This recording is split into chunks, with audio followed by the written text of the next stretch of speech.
Tagore school बावड़ी की online class में आप सभी का एक बार फिर से स्वागत है।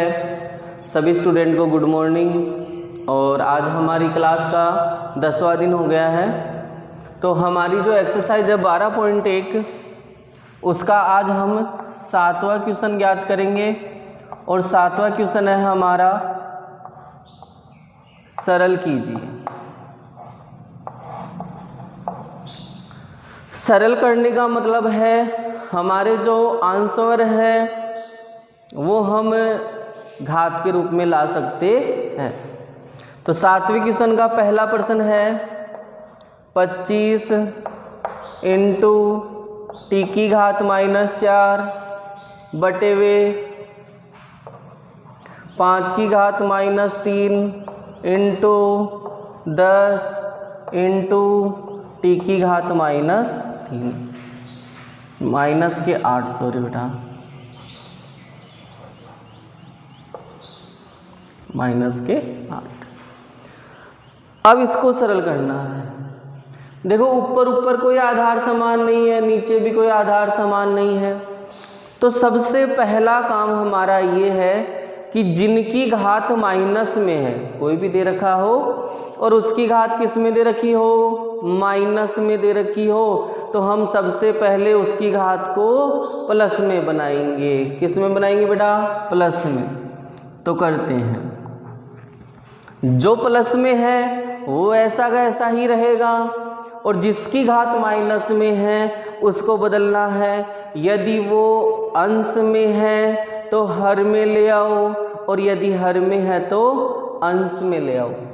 तो देखो 25 है, इसकी घात कितनी है बेटा? नहीं लगी हुई, और नहीं लगी हुई तो प्लस की 1, तो इसको कहीं नहीं लेके जाना है।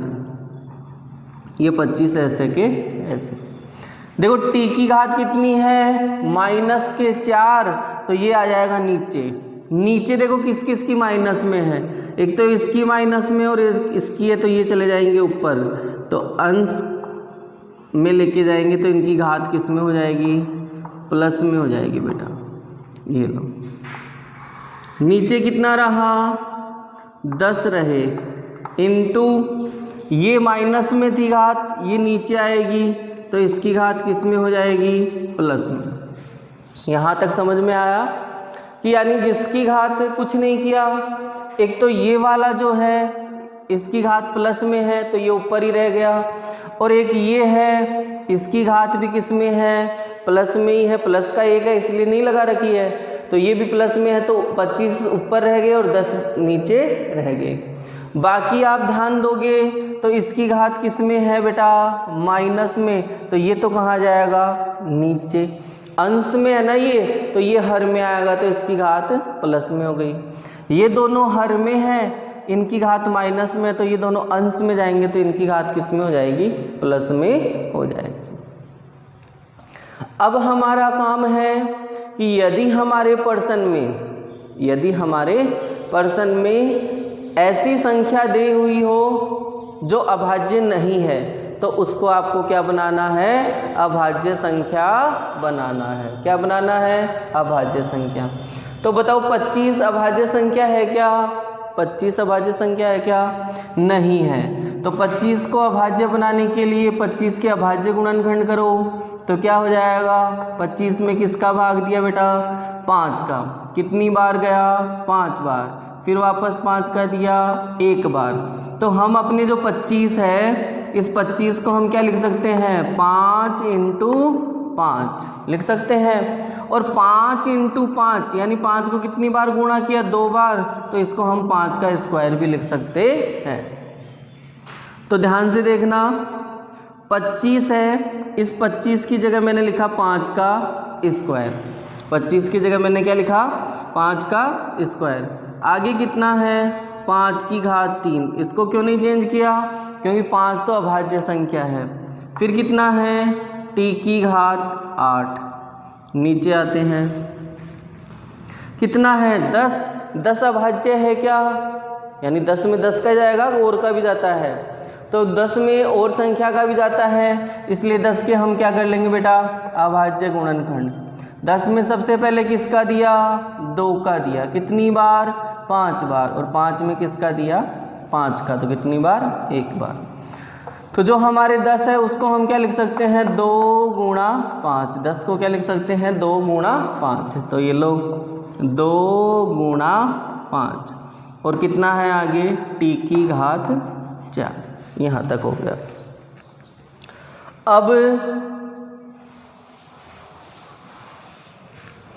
अब आप क्या करोगे? पहले अंश को सरल करोगे और फिर हर को सरल करोगे और फिर अंश और हर की बात करेंगे। ध्यान देना, यदि ऐसा प्रश्न आता है जिसमें कोई अभाज्य संख्या नहीं हो तो सबसे पहले उसमें यदि घात माइनस की है तो किस में बनाएंगे? प्लस में बनाएंगे। प्लस में बनाने के लिए हम क्या करेंगे? यदि अंश में दे रखा है तो हर में ले आएंगे और यदि हर में दे रखा है तो अंश में ले आएंगे। अंश में दे रखा है तो हर में ले आएंगे और हर में दे रखा है तो अंश में ले आएंगे बेटा। फिर जो संख्या अभाज्य नहीं है, जो संख्या अभाज्य नहीं है उसे हम अभाज्य बनाएंगे यानी घात के रूप में बना देंगे। तो यहाँ 25 अभाज्य नहीं था तो 25 को हमने 5 की घात कितना बना दिया? 2 बना दिया। 10 अभाज्य नहीं था तो 10 को क्या बना दिया? 2 × 5। अब क्या करना है? अब अंश में देखो कहीं नियम लगता है क्या? तो यहाँ आप ध्यान से देखो इन दोनों को, ये दोनों क्या हो रहे हैं? गुणा हो रहे हैं। क्या हो रहे हैं? गुणा हो रहे हैं। और गुणा में क्या समान है? आधार समान है। तो गुणा में आधार समान हो तो घातें जुड़ जाती है। गुणा में आधार समान हो तो घातें जुड़ जाती है। तो 5 की घात 2 और 5 की घात 3, तो घातों को जोड़ा तो कितना हो गया? 5 इंटू t की घात 8 ऐसा का ऐसा। नीचे बताओ कोई नियम लग रहा है क्या? तो नीचे सर ना तो आधार समान लग रहा है और ना ही घात समान का तो आपको लगाना ही नहीं है सरल करो वाले प्रश्नों में। तो नीचे वाला ऐसा का ऐसा 2 × 5 × t की घात 4। यहाँ तक सरल हो गया। ऊपर भी कोई आधार समान नहीं है और नीचे भी कोई आधार समान नहीं है। अब हम ऊपर और नीचे देखेंगे बेटा। तो ऊपर ध्यान से देखो कितना है? 5 की घात 5 और नीचे कितना है? 5 की घात 1 नहीं लगी हुई है तो कितनी मानते हैं? 1। तो ऊपर और नीचे यानी अंश और हर में, और जब अंश और हर में दी हुई हो तो इसका मतलब क्या हो गया? भाग। इसका मतलब क्या हो गया? भाग हो गया बेटा। तो यदि अंश और हर में दी हुई हो तो इसका मतलब भाग हुआ। तो ये भाग में क्या हो गई? क्या हुआ?